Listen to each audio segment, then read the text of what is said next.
Mesdames et messieurs, bonjour, bonsoir. Merci d'être présents devant vos postes de télévision. Vous êtes sur Vox Africa, évidemment, Écho de Paris.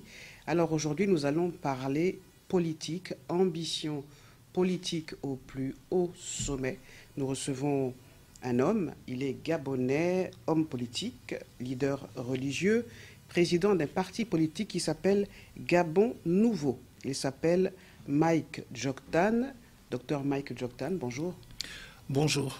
Merci beaucoup d'être avec nous aujourd'hui. Alors, ma première question est celle-ci. Vous connaissez bien la France puisque vous y êtes né, n'est-ce pas? Vous y avez vécu une grande partie de votre vie. Absolument.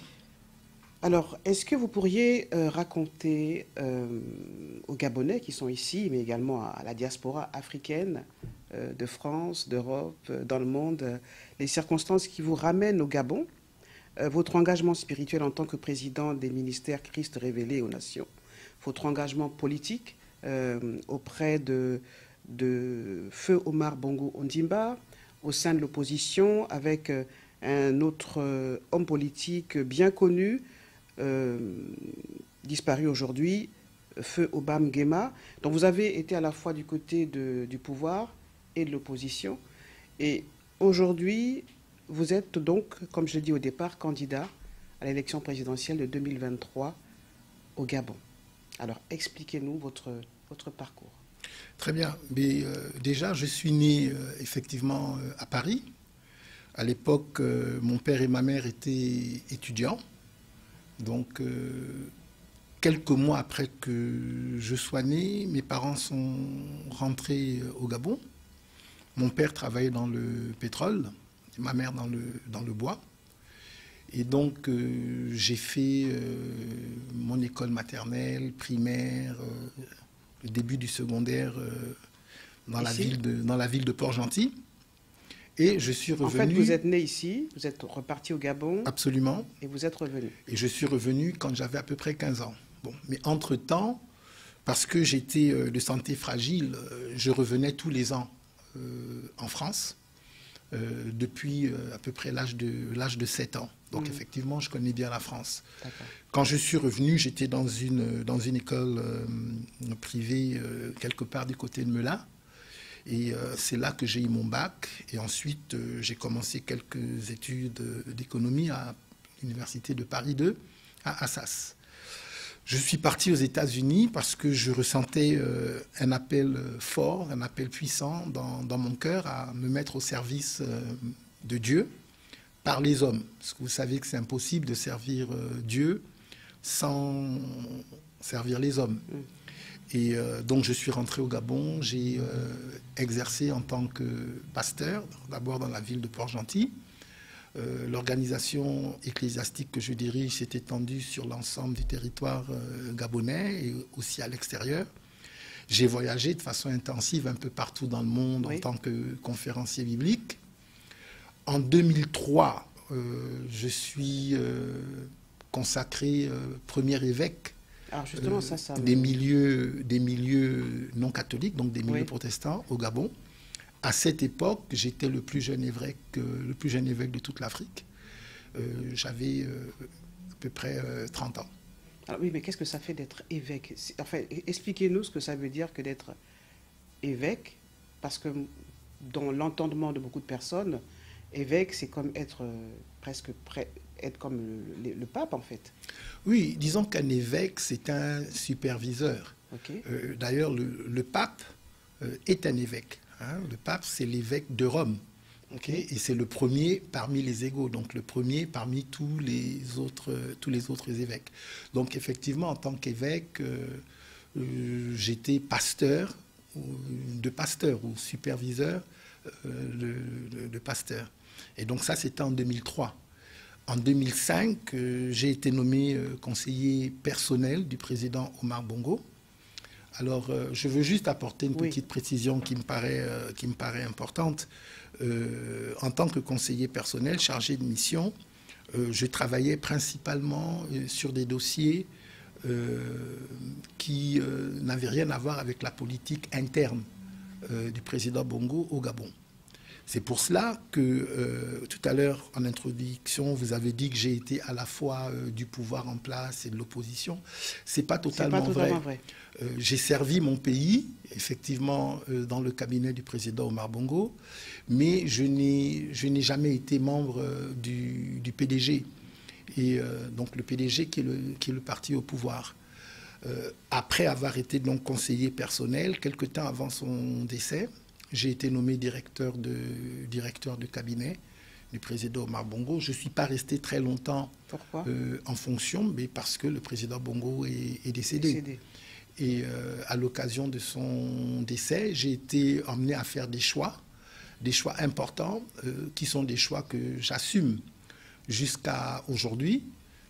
J'ai décidé de soutenir la candidature d'André Mbaobam, dont j'ai été le directeur de campagne et un très proche collaborateur jusqu'au moment de son décès. Alors, est-ce que vous pourriez expliquer justement...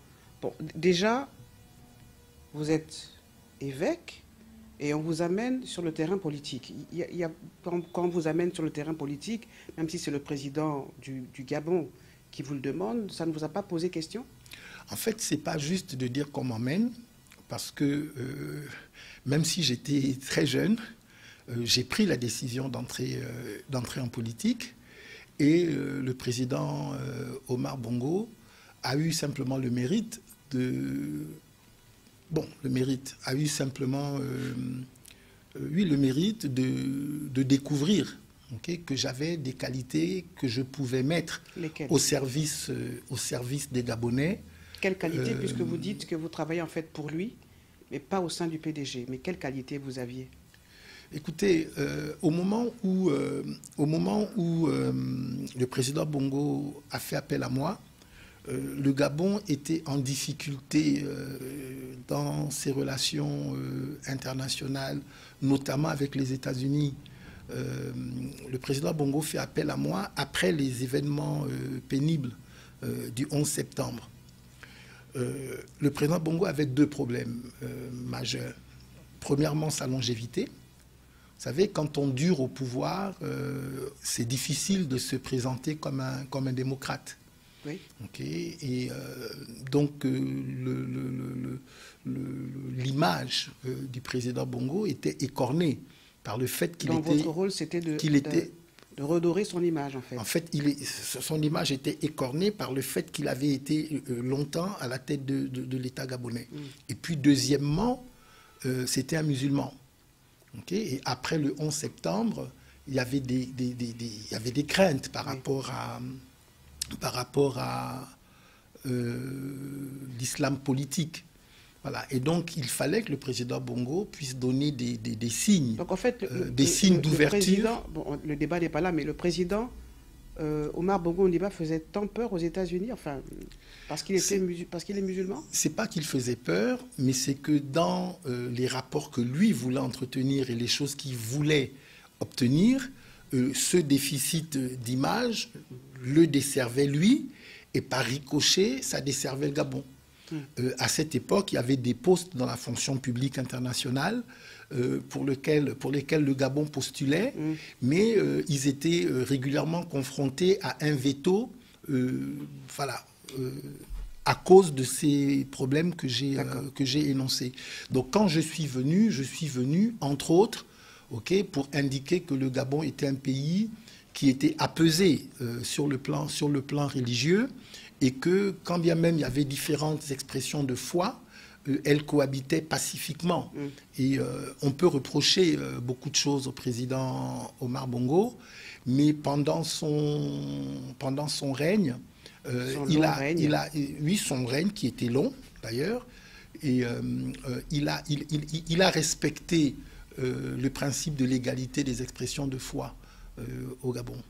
Alors, vous dites que vous ne regrettez pas votre choix d'être passé donc du côté de l'opposition quand le président Omar Bongo décède.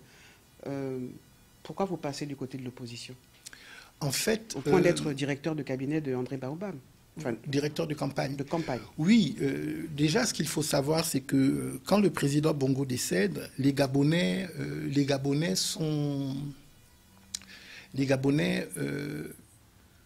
de façon surprenante, ne festoie pas. Okay, le pays est véritablement en deuil. Ils sont désorientés, ils sont attristés. Les Gabonais pleurent et ils offrent au président Bongo, Omar Bongo, des obsèques d'une grande valeur. Et moi, j'ai considéré que c'était l'occasion, effectivement, de bien tourner cette page, de bien la refermer et de faire entrer le Gabon dans une autre ère, dans une autre saison, et où, effectivement, on devait favoriser le développement économique à la politique. Une autre ère qui devait être plus démocratique, avec une démocratie qui ne soit pas seulement de nom, mais qui soit véritable parce que permettant une vraie alternance. On va y revenir puisqu'en fait, vous, dans votre vision, vous allez mettre en place, en fait, vous allez transformer l'économie, vous allez transformer la société et transformer le modèle de gouvernance. Mais on va y revenir.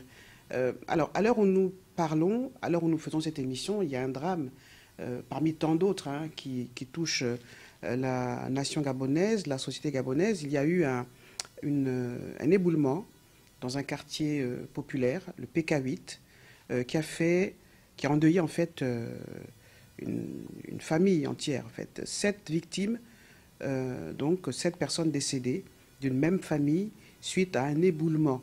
Alors sur votre page Facebook, vous faites comme tous les candidats et même le président Ali Bongo Ondimba, qui est même allé au chevet de cette famille. Vous avez écrit « C'est avec une grande émotion que j'ai appris la disparition tragique de 7 compatriotes survenue la nuit du jeudi à vendredi dans un éboulement de terrain au PK8 à Libreville. Les mots seront faibles pour décrire la tristesse qui est la vôtre, qui est la mienne, ainsi que celle de tous les Gabonais qui vous portent en prière. Nos pensées sont avec vous. Recevez... » Voilà. Maintenant, servons le Gabon. Moi, je dis que tous les candidats font ça. Mais qu'est-ce qui se passe après? Après le fait que vous ayez adressé ces condoléances à ces personnes, qu'est-ce qui se passe après? Écoutez, Madame Dieki, j'ai l'impression que tous les politiques, voilà, ils écrivent de belles paroles, mais après, il ne se passe rien. Les Gabonais ont besoin d'un réel changement. Ils ne peuvent pas attendre aussi la prochaine élection présidentielle. Ils veulent des changements maintenant. Écoutez, Madame Dieki, il y a un temps pour toute chose sous le soleil. Ce qui s'est passé au PK8, c'est un drame insoutenable. Et au travers du poste, j'ai simplement voulu exprimer ma détresse, ma souffrance intérieure. Et en même temps, ma compassion pour cette famille qui passe par des moments extrêmement difficiles. Et après, on fait quoi? Donc j'ai considéré, dans une période comme celle-là, que ce n'était pas le moment de la politique, mais c'était au contraire le moment de pleurer avec les Gabonais. Maintenant, vous savez que depuis plusieurs mois, j'ai entrepris de faire le tour du Gabon. Et donc, je suis effectivement confronté, en tout cas pendant ces tournées, à toute la misère des Gabonais. Et j'ai attiré l'attention de tous les Gabonais sur le fait qu'une vraie politique devait être mise en place pour éradiquer de façon complète l'extrême pauvreté, oui, et notamment la précarité. Alors, ce qui s'est passé au PK8, c'est la conséquence de la précarité. C'est parce qu'effectivement, nos villes, le plan d'urbanisation, un plan d'urbanisation crédible, un plan d'urbanisation qui permettrait le bien vivre de tous les concitoyens, n'a pas été mis en place et n'a pas été respecté. Et ça fait partie donc des choses... Comment, justement, ça quelles sont les... Et ça fait partie des choses que je dénonce. Oui. Et par rapport à cela, régulièrement, je me suis exprimé, pour esquisser quelques pistes de réflexion, pour permettre effectivement qu'on sorte de cette situation. Alors, le Gabon, n'est plus le Gabon d'il y a 30 ans. On assiste à un véritable délitement de ce pays. C'est assez paradoxal, parce que c'est un pays quand même pétrolier, c'est un pays dont on connaît C'est un pays riche. les richesses. Absolument. Alors, qu'est-ce qui, selon vous, explique ce délitement? Qu'est-ce qui n'a pas marché? Qu'est-ce qui se passe? Alors, je ne veux pas que vous me disiez c'est la faute à la gouvernance de Ali Bongo Ondimba. Ça, c'est tous les politiques disent ça. Mais je voudrais vraiment un discours responsable de l'homme politique que vous êtes et qui veut s'engager pour tous les Gabonais, toutes les Gabonaises en 2023. On va éviter de critiquer Ali Bongo Ondimba, puisqu'en fait, quelque part, c'est la faute à la classe politique dans son ensemble. Bon, déjà, excusez-moi, Madame Oui. Deki, de rectifier. Oui. Ok, ça ne peut pas être la faute de toute la classe politique.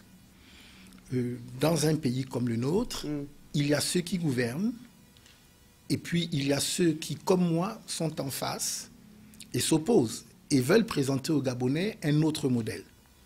Ok, ces gens-là sont responsables de leur bilan.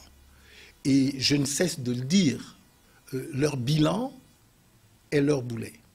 Maintenant, si vous me demandez, Mike Joktan, qu'est-ce que vous comptez faire? Oui. Un des mots-clés de ce que je veux faire, c'est ce que j'appelle l'accélération. Okay? L'idée, okay, c'est que même si le bilan est faible, il y a quand même des choses positives qui ont été faites. Lesquelles? Sur quel secteur? J'y arrive. Oui. Et si des choses positives ont été faites, il faut les amplifier, il faut accélérer. Je vous parlais par exemple du dossier des routes. Pour que le Gabon soit relié de bout en bout, il faut à peu près 10 000 km de route. Vous savez qu'il n'y a pas de développement possible sans développement des infrastructures routières. À l'heure d'aujourd'hui, sur les 10 000 km de route, il n'y en a que 2 000 qui ont été construites. Je dis bien 2 000. Entre 1960 et 2009, il y a eu environ 900 km de routes construites. Ça veut dire... C'est scandaleux. Ça veut dire, scandaleux. Ça veut dire 18 km de route par an. De 1960 à 2018, il y a eu à peu près 32 km de route construites par an. Bon, lorsqu'Ali Bongo s'est installé, donc de 2009 à 2016, 730 km de route, ce qui correspond à peu près à 81 km de route construite par an. Ça veut dire qu'il y a eu une légère accélération. Ça reste insuffisant. Mike Joktan, président, je m'engage à construire 500 km de route par an sur fonds propres. Alors, vous allez me dire, oui, sur fonds propres. Ça veut dire quoi?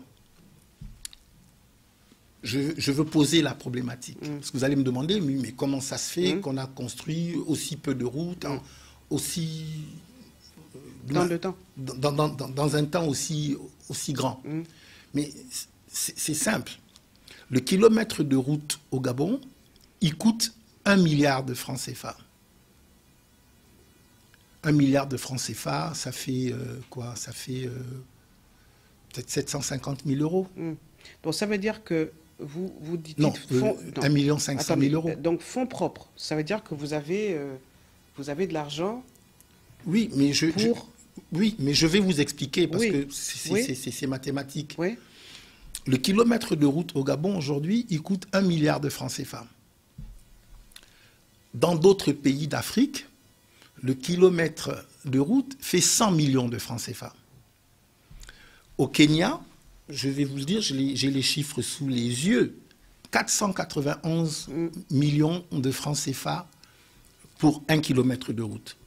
En Angola, 371 millions de francs CFA pour 1 kilomètre de route.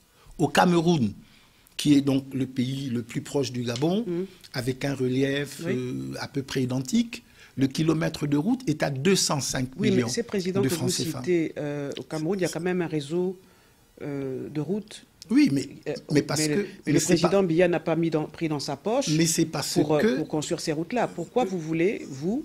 Quand je dis fonds propres, je parle de fonds propres à l'État gabonais. Oui. Je parle pas de fonds propres de Mike Joktan, je parle des fonds propres de l'État gabonais. De l'État gabonais. Alors, vous comprenez que si le kilomètre de route au Gabon coûte 1 milliard, pendant qu'au Cameroun, il coûte 205 millions, vous comprenez pourquoi le réseau routier est mieux développé au Cameroun qu'au Gabon. Donc, mon travail va être de réduire le coût du kilomètre de route. Comment est-ce que je vais faire? Mais déjà, je vais casser, je vais tordre le cou, je vais briser ce que j'appelle la chaîne de corruption. Est-ce que vous savez qu'il y a quelque temps au Gabon, la société française qu'on appelle Colas, dans le cadre de la construction d'une route qui partait du PK5 au PK12, donc 7 km, a facturé le kilomètre de route à 10 milliards de francs CFA. Oui. Alors, à ce rythme-là, même dans 500 ans, on n'aura pas un réseau routier complet. Alors, pourquoi vous, docteur Mike Joktan, vous allez réussir on va dire, ce challenge-là, ce défi, vous allez relever ce défi, quand d'autres avant vous, enfin, Ali Bongo Ndimba, Omar Bongo Ndimba, n'ont pas réussi à le faire? Mais je suis en train de vous expliquer. Oui. Je vais casser, je vais briser... Vous allez briser comment? La chaîne de corruption. Okay? Je vais vous répondre à ça. Oui. Mais il n'y a pas que ça. Vous savez que le Gabon est un pays pétrolier. Donc, que le bitume, c'est un dérivé du pétrole. Okay? Est-ce que vous savez qu'aujourd'hui, nous n'utilisons pas le bitume gabonais pour goudronner les routes? Tout à fait. Okay? Donc, aujourd'hui, mon problème, ce sera de réduire le coût du kilomètre de la route. Voilà. Bon, j'ai commencé à vous dire ça. Maintenant, vous me demandez comment est-ce que je vais faire pour casser la chaîne de corruption, mais déjà par une politique d'impunité zéro. Impunité zéro à la fois pour les petits fonctionnaires que pour les hauts fonctionnaires. Mais vous savez, docteur Mike Joktan, vous savez, vous êtes un homme de Dieu, un homme d'église. Absolument. Vous savez très bien que c'est un travail colossal. On parle bien dans la Bible de principauté, enfin, toutes ces choses-là, d'esprit méchant. Est-ce que vous savez que lutter contre la corruption dans un pays comme le Gabon, notamment en Afrique centrale, c'est un combat que vous ne pouvez pas gagner? Bon, je n'y crois pas. Vous savez, la corruption fait partie de la nature humaine. Oui. Et donc, a priori, les Africains ne sont pas plus corrompus ou corruptibles que les Français, que les Américains, que les Arabes, etc. Oui. Okay? Le principe, même si on ne peut pas l'éradiquer totalement, c'est de réduire son ampleur et de réduire son impact dans la société. Alors, qu'est-ce que vous faites des personnes, justement? Alors, impunité zéro. Oui, mais alors, qu'est-ce que vous faites de ces personnes qui sont dans la corruption? Vous les envoyez en prison? Je vous explique. Oui. Impunité zéro. Oui, bien sûr, les prisons sont faites pour permettre à ceux qui ont trompé la société, à ceux qui ont abusé la société, leur permettre d'être sanctionnés pour ensuite payer leurs dettes et être réinsérés à nouveau dans le système collectif. Donc c'est clair que quand je parle d'impunité zéro, je fais référence effectivement à des mesures de sanction. Mais je veux préciser quelque chose. Quand je parle de briser la chaîne de corruption, c'est sans esprit revanchard et c'est sans engager le Gabon dans une chasse aux sorcières. Okay? Mais le principe, c'est que le bien collectif doit être compris comme étant le bien collectif. On ne doit pas confondre les poches. La poche de l'État et la poche personnelle. L'autre chose par rapport au fait de briser la chaîne de corruption, puisqu'on avait posé la question, mais il faut que l'on enseigne à nouveau dans nos établissements, les jeunes enfants, okay, en fait qu'il y ait des cours d'éducation civique qui réapprennent, qui redéfinissent les valeurs, et notamment c'est quoi être un bon citoyen dans un pays comme le nôtre qui aspire à se relever. Alors, on va y revenir, on va aller du côté de la calebasse qui me dit, alors Madame Dieki, votre invité est intéressant, je brûle d'envie de lui poser des questions, donc on va y aller. Oh là là. Docteur Mike Jotan, combien de femmes avez-vous? Mais a priori, je suis marié une seule fois. Oui, bon, ça je le sais. Marié Oui. en 2000, non, en 1994. Oui, Donc ça fait 28 ans. Je suis père de 4 enfants. ok. Mais je reprécise la question, hein. Combien de femmes avez-vous? Mais le principe d'avoir une femme, c'est par le mariage. Oui, tout à fait. Je suis marié une fois. Mais vous connaissez le phénomène Et je suis marié sous le régime monogamique. monogamique. Oui, absolument. Mais quand même, vous connaissez le phénomène des Chisa au Gabon. Enfin, donc, combien de femmes avez-vous? La question est importante parce que vous parlez de corruption, c'est un vrai problème. Souvent, ces personnes qui sont dans la corruption, la conséquence, c'est que qu'est-ce qui nourrit cette corruption? C'est d'avoir des maîtresses. Voilà, c'est tout ce système-là qu'il faudra revoir. Et vous dites que, en fait, vous voulez, dans ce Gabon nouveau auquel vous rêvez, vous voulez que ce Gabon nouveau repose sur la richesse de son identité bantoue. Alors, c'est quoi l'identité bantoue? C'est quoi être bantou pour vous? Alors déjà, je veux préciser quelque chose. L'identité bantoue, selon moi, est la base, okay, qui doit nous permettre de faire rayonner le Gabon, okay, dans le concert des nations. Alors, notre identité bantoue nous relie, okay, aux pays limitrophes. Okay, le Cameroun, ce sont des Bantous. Le Congo, ce sont des Bantous. Il y a des Bantous dans un grand nombre de pays, qu'il suffit d'être Bantou de pays africains. Et donc, dans le cadre de ce que moi je propose, je propose une sorte je propose une accélération de la coopération sud-sud entre Bantous, entre nous, entre personnes qui partageons les mêmes valeurs. Maintenant, je veux aller un peu plus loin puisque je vois le sens de la question que vous posez. Oui, il y a des valeurs qui sont des valeurs bantoues. Par exemple, le respect des aînés. Par exemple, le respect le respect de la démocratie. Vous savez que dans les villages bantous, il y a le corps de garde où toute la société se retrouve, du moins tous les villageois se retrouvent pour discuter, pour échanger. Et dans le corps de garde, tout le monde a droit de citer et a droit à la parole. Donc ce sont des valeurs qui, à mon sens, sont importantes pour impulser le développement que nous voulons. Maintenant, quand je faisais référence à la culture bantoue, c'est pour indiquer que nous ne devons pas être acculturés ou déculturés. Et nous devons veiller à notre souveraineté culturelle. Okay, comme les Français veillent d'ailleurs à leur souveraineté culturelle. Et la souveraineté culturelle doit ensuite nous pousser à la souveraineté politique et à la souveraineté économique. Alors justement, souveraineté politique, pour l'instant, quel est votre principal problème en tant que candidat à une élection présidentielle? Est-ce que la principale difficulté ne serait pas celle qui consiste à garantir le déroulement normal des élections, c'est-à-dire que chaque citoyen gabonais puisse aller voter et quand il a déposé son urne, son vote, quand il allait voter, en fait, que le résultat vote soit respecté. Justement, le résultat soit garanti, qu'il n'y ait pas ce qu'on a vécu en 2016. Oui, alors, vous savez, j'ai organisé une conférence de presse il y a quelques mois. J'ai appelé toute la presse.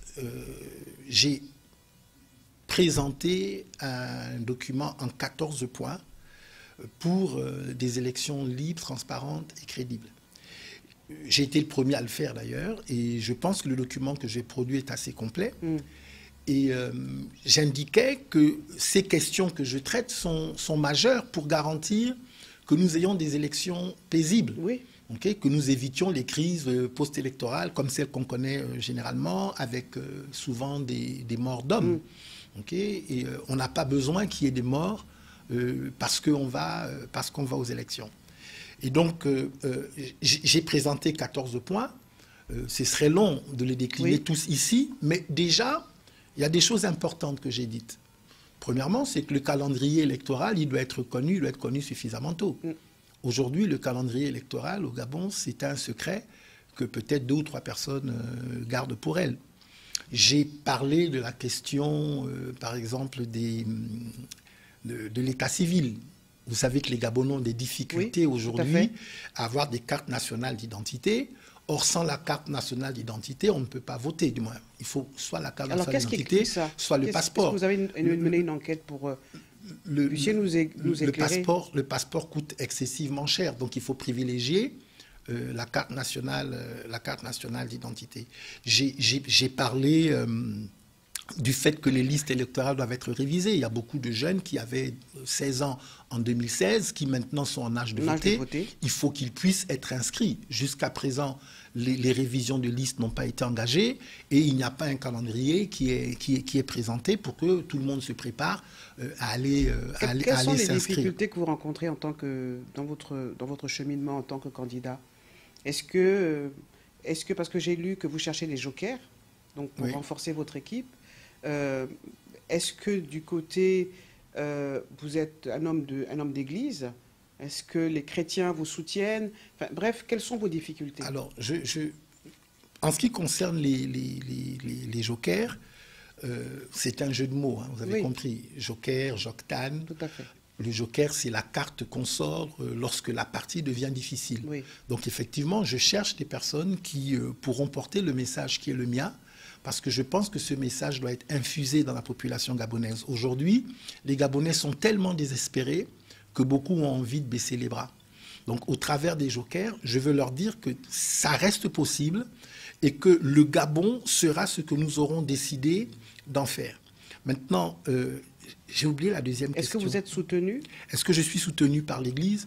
Écoutez, Pas que l'Église, enfin toutes les Églises. Enfin, oui, par l'Église, par l'Église, ou disons par la communauté religieuse. Bon, déjà, c'est important de savoir que Mike Joctane n'est pas sectaire. Je parle à tout le monde. J'ai une expression de foi qui est claire, qui est du domaine de ma vie privée, ou disons de mes choix personnels, que j'assume pleinement. Mais je discute tout aussi bien avec les autres expressions de foi. Récemment, j'ai discuté avec un certain nombre d'imams. Pour ce qui est de l'Église, donc de la communauté chrétienne, les chrétiens aujourd'hui au Gabon pensent qu'ils doivent être mieux représentés dans les instances décisionnelles.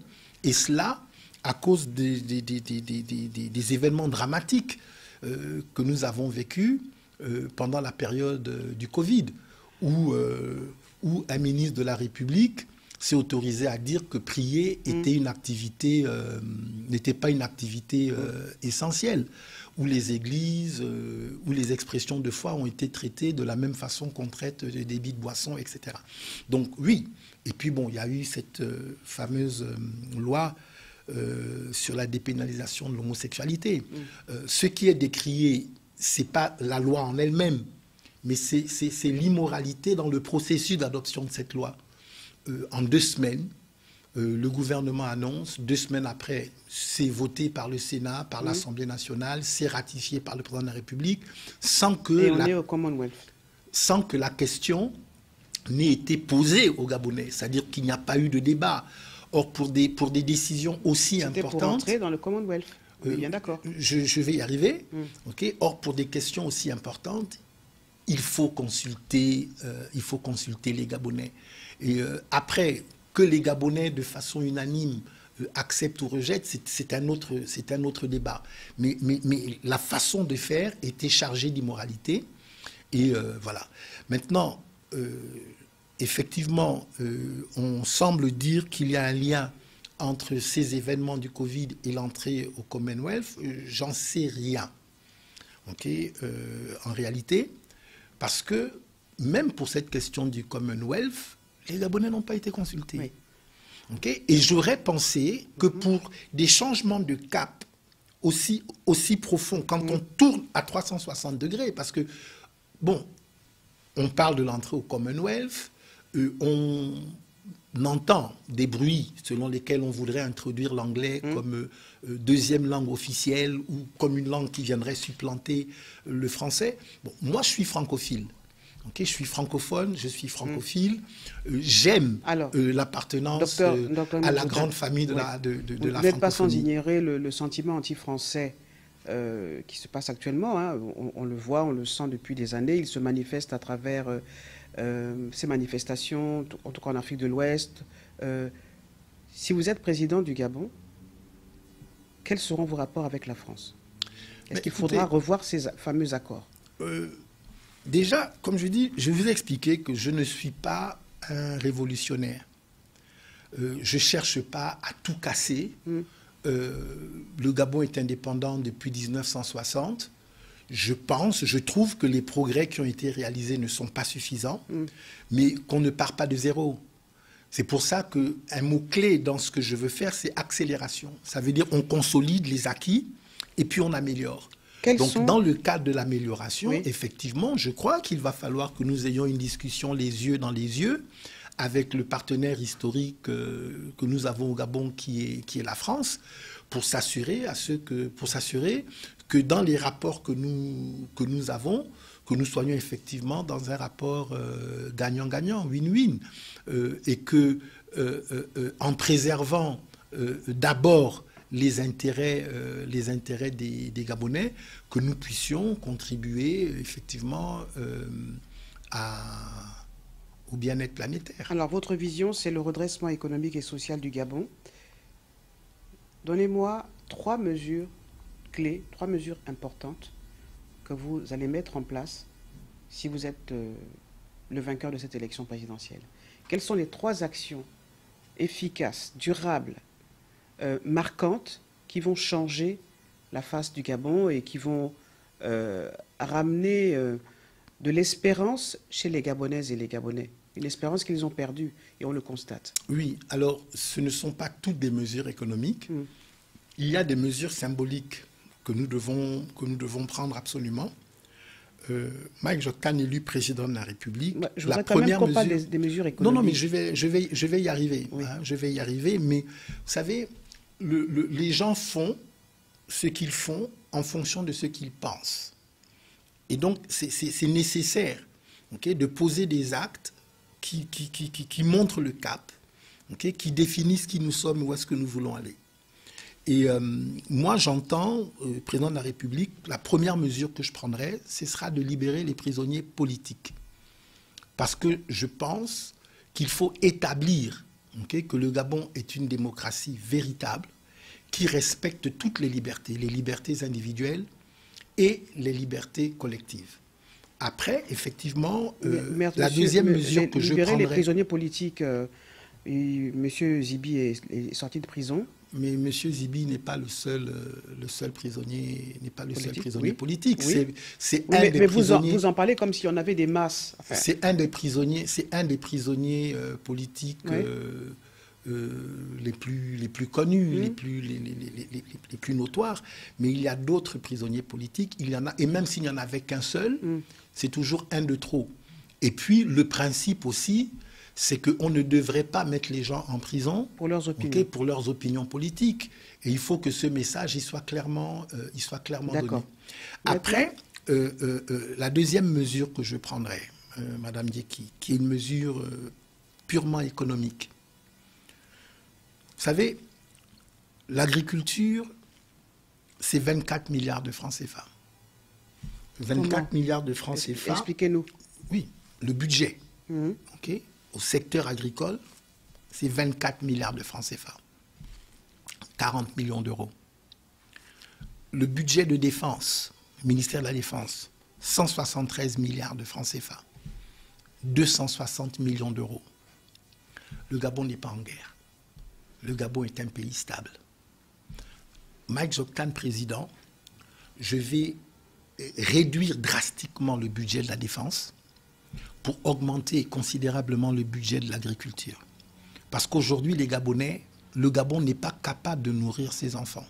95% de ce que nous mangeons au Gabon est exporté. Mais ça veut dire qu'il y aura... 16% de la dette extérieure tout cela doit est liée à l'importation de produits agricoles. Oui, mais tout cela va s'accompagner quand même d'un temps de préparation. Il faut former les Gabonais, leur faire prendre conscience qu'être dans l'agriculture, Ça ne veut pas dire qu'ils vont aller au champ, c'est pas ce qu'on est en train de dire, mais c'est quand même un virage à 360 degrés mais absolument, d'en faire des agriculteurs. Mais vous m'avez demandé, non, j'ai pas dit que je veux faire des Gabonais, de tous les Gabonais, des agriculteurs. Oui. Ce que j'ai dit simplement, c'est que pour un pays comme le nôtre, qui n'est pas capable de nourrir ses enfants, on ne peut pas, en toute responsabilité, avoir une part de 1%, okay, dans le budget du pays. 24 milliards, c'est 1%. Je dis ce n'est pas raisonnable. Okay?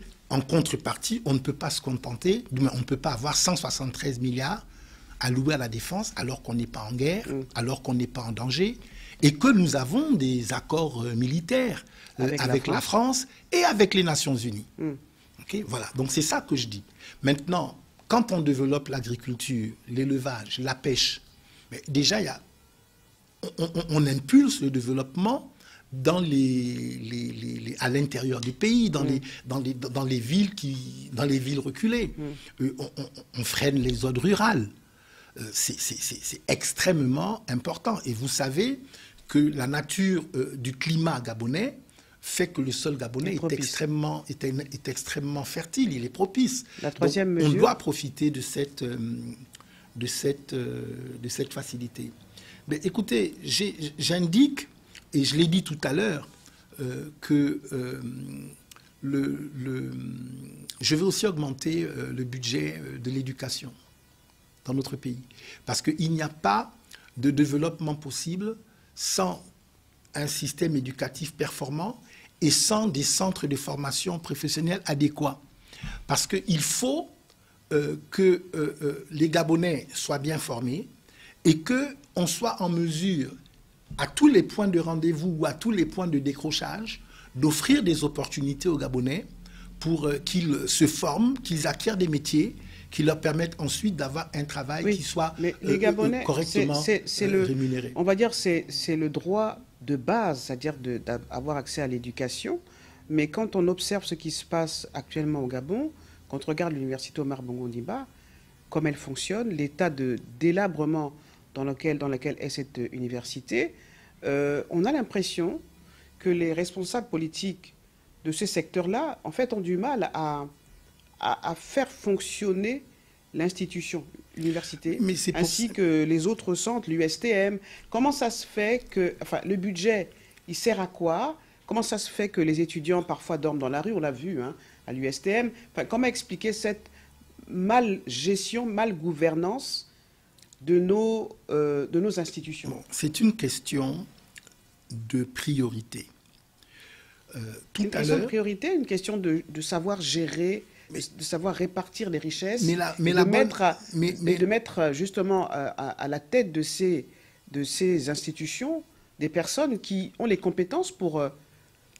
Mais c'est de ça que nous parlons. Pour la gestion, en fait. C'est de ça que nous parlons. Oui. Je vous ai expliqué tout à l'heure, avec les mots qui sont les miens, que Mike Joktan, président, je vais réorganiser la répartition des budgets parce que j'ai le sentiment que l'ordre de priorité qui est le nôtre aujourd'hui n'est pas responsable et ne répond pas à la situation spécifique du Gabon. C'est dans ce contexte que je vous ai dit que je pense, par exemple, que le budget de la défense doit être réduit et que le budget de l'agriculture doit être augmenté. C'est dans le même sens que j'explique que le budget de l'éducation nationale doit être revu très largement à la hausse.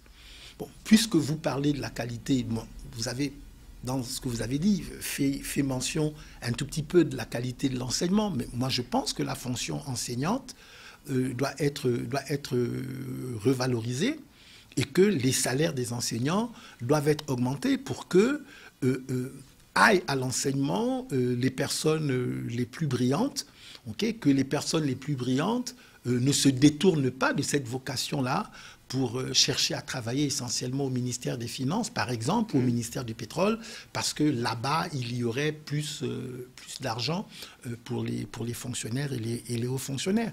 Donc oui, il doit y avoir une meilleure répartition de la richesse nationale.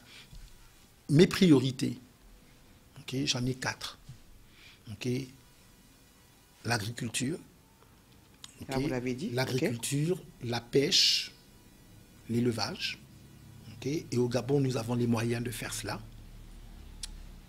Les infrastructures. Vous avez dit 4 priorités. Donc l'agriculture. Oui. Les infrastructures. Les infrastructures. Parce que vous savez que si le Gabon est sous-développé, oui, c'est justement parce qu'il manque les infrastructures. Tout à fait. Au travers des infrastructures, ce que nous voulons, c'est lancer une politique de grands travaux qui nous permettent de résoudre la question du chômage et de tendre vers le plein emploi. Les Gabonais méritent le bien-être, mais ce bien-être, ils doivent l'acquérir par leur capacité à travailler.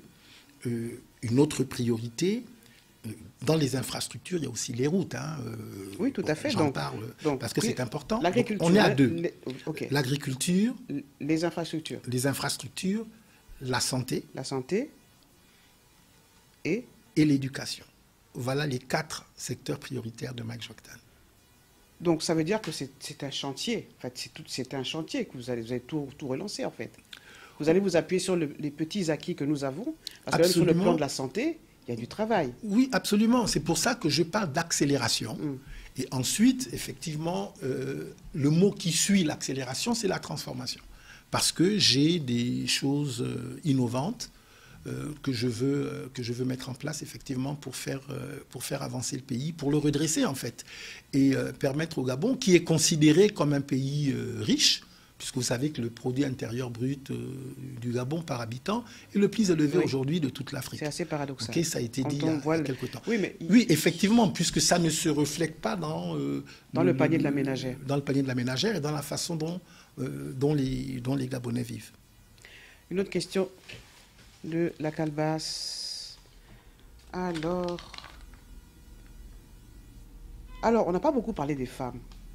Que représente pour vous l'idéal féminin? Enfin, quel est votre idéal féminin? La femme gabonaise, est-ce qu'elle est inscrite dans votre projet de société? Oui, Quel est son rôle? Quelle est sa place? Oui, absolument. Déjà, je suis profondément en faveur de ce que j'appelle la méritocratie. Le principe de la méritocratie, c'est que les gens doivent avoir ce qu'ils méritent. Je crois très fortement à la fois en l'égalité des hommes et des femmes dans la vie professionnelle, et je crois aussi très fortement dans la parité. Alors, la parité, j'en parle en termes d'objectifs. Dans la vie professionnelle et pas dans la vie familiale? Mais en fait, ce qui se passe à l'intérieur de la maison fait partie de la sphère privée. Comment ça ne vous concerne pas? Moi, en tant que président... Il y a quand même des violences. Vous savez qu'il y a un gros phénomène de société au Gabon, comme dans d'autres pays. La violence faite aux hommes et aux femmes? Oui. Oui, mais sur ce plan, je suis pour la tolérance zéro. Et j'ai expliqué aux Gabonais le plan qui est le mien sur la question. D'abord, il faut qu'il y ait des sanctions qui soient fortes sur l'agresseur, que ce soit un homme ou une femme d'ailleurs. Il faut que l'État donne les moyens ou crée l'environnement pour que celui qui agresse soit contraint de quitter le domicile conjugal. En fait, c'est celui qui agresse qui part. Oui, mais parce qu'aujourd'hui, ce qui se passe, c'est celui qui est agressé souvent. Mais vous disiez qu'on est des Bantous quand même. Donc, dans le contexte africain, je suis assez étonné, et même ici, où ce système est mis en place, il ne fonctionne pas forcément. Pourquoi il fonctionnerait au Gabon? Un agresseur, on va supposer que ce soit la femme qui agresse son mari. D'accord. C'est rare, mais bon. Oui, c'est rare, mais je préfère prendre cet exemple-là pour que les gens prennent conscience que oui, les hommes aussi sont victimes d'agression. Une femme agresse son mari, et là, la loi décide que, comme elle agresse son mari, elle quitte la maison, et elle part avec les enfants. Qu'est-ce qui se passe? Non, mais c'est-à-dire que, c'est un dispositif légal qu'il faut mettre en place. Vous savez, on fonctionne d'abord par principe. Il faut que les principes soient encodés, en fait, soient installés dans le dispositif juridique. Ça commence par ça. Okay. Aujourd'hui, je reviens encore sur le mot accélération, il y a déjà beaucoup de choses qui ont été faites, okay, pour améliorer la condition de la femme au Gabon. Beaucoup de choses ont déjà été faites et ont été insérées dans le dispositif juridique. Après, il faut que ça soit appliqué. Okay. Ce que je dis, c'est qu'il faut un dispositif coercitif qui fasse que quand il y a violence, okay, l'État intervienne et qu'il intervienne de façon extrêmement sévère. Donc je parle de tolérance zéro. Après, je prends cet exemple-là parce que c'est un exemple fréquent et c'est d'ailleurs les femmes qui en sont les premières victimes. Tout à fait. Lorsqu'une femme est battue par son mari, okay, parfois elle est contrainte de rester avec son bourreau de mari parce que souvent, à cause des inégalités hommes-femmes, okay, dans le pays, de cette culture bantoue aussi, parce que dans cette culture bantoue, il y a de bons aspects qu'on reconnaît tous, et puis il y a cet aspect de, il faut préserver la famille, il faut garder les secrets, il y a des incestes, madame est battue, on ne parle pas. Enfin, moi j'ai l'impression que c'est... Ah, vous êtes vraiment le candidat de l'accélération de la transformation.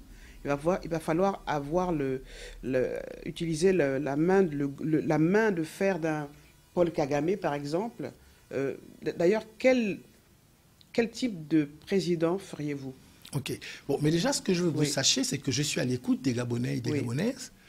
Et les choses que je propose, souvent, sont le résultat des réflexions que je mène avec mes équipes, mais aussi des rencontres que je fais au quotidien avec les hommes et les femmes. Alors, je vais terminer sur ce que je vous disais par rapport aux femmes qui sont battues. Souvent, elles sont contraintes de rester parce qu'elles ne savent pas où aller. Et qu'elles ne peuvent pas repartir chez leurs parents quand elles ont été mariées. Donc, il faut que, dans le dispositif juridique, qu'il soit autorisé qu'une décision soit prise qui donne injonction au mari de partir. Après, on m'a dit oui, mais bon, en général, les femmes battues, c'est elles après qui veulent à nouveau de leur mari. Bon, ça c'est un autre débat. Mais il doit y avoir un cadre juridique, okay, qui donne des possibilités aux gens. Je voulais terminer parce que sur la question de la femme, je pense que c'est important. La question de la parité, okay, c'est un objectif. Okay. Le principe, c'est qu'on doit vouloir, okay, que dans les postes décisionnels, il y ait à peu près le même nombre de femmes que d'hommes. C'est possible. C'est un objectif qu'il faut se fixer. Dans votre gouvernement, il y aurait ce principe serait respecté. C'est pas ce que je dis. Ce que je dis, c'est que c'est un objectif. Okay, c'est un objectif et il faut être en mesure de démontrer des progrès constants au fil des années. Donc, oui, effectivement, dans le cadre d'un mandat de 7 ans, puisque c'est la durée du mandat présidentiel, je ferai ce que je peux, okay, pour garantir la parité. Mais je vous donne un exemple, parce que parfois, c'est pas simple. Je suis président d'un parti politique. Okay. Actuellement, je travaille avec les militants, les autres responsables du parti, à définir qui est-ce que nous envoyons aux prochaines élections.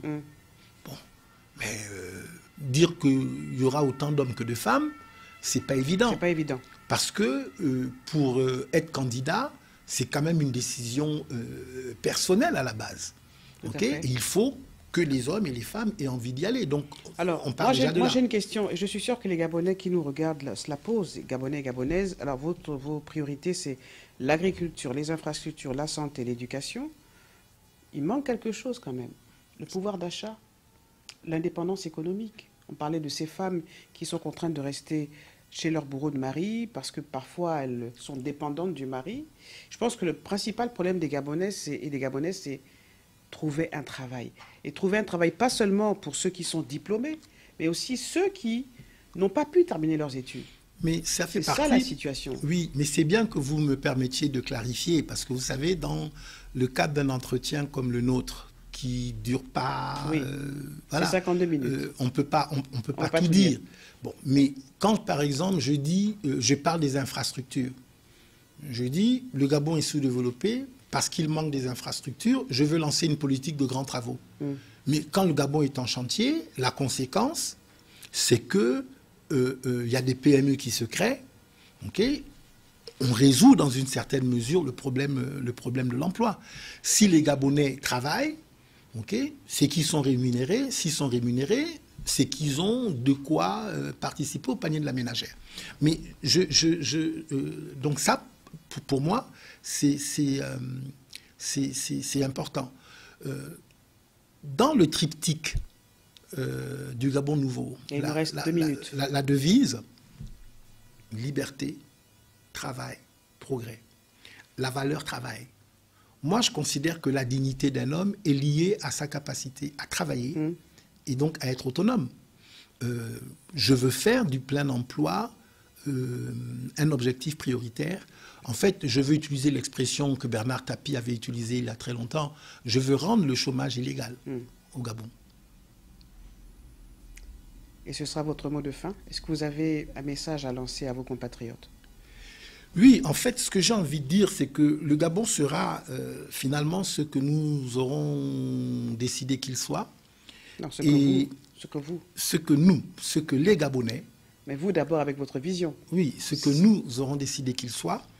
Et il faut mettre fin au désespoir, à la désespérance. Le Gabon nouveau, c'est possible, il faut y croire, il faut s'y engager. Ce qui est clair, c'est que quand on s'engage, les issues peuvent être incertaines. Mais quand on ne s'engage pas, l'issue est une fatalité.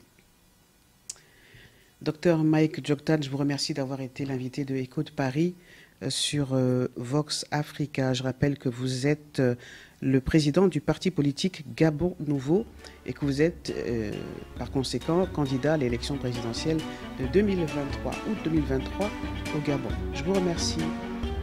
À bientôt. Merci.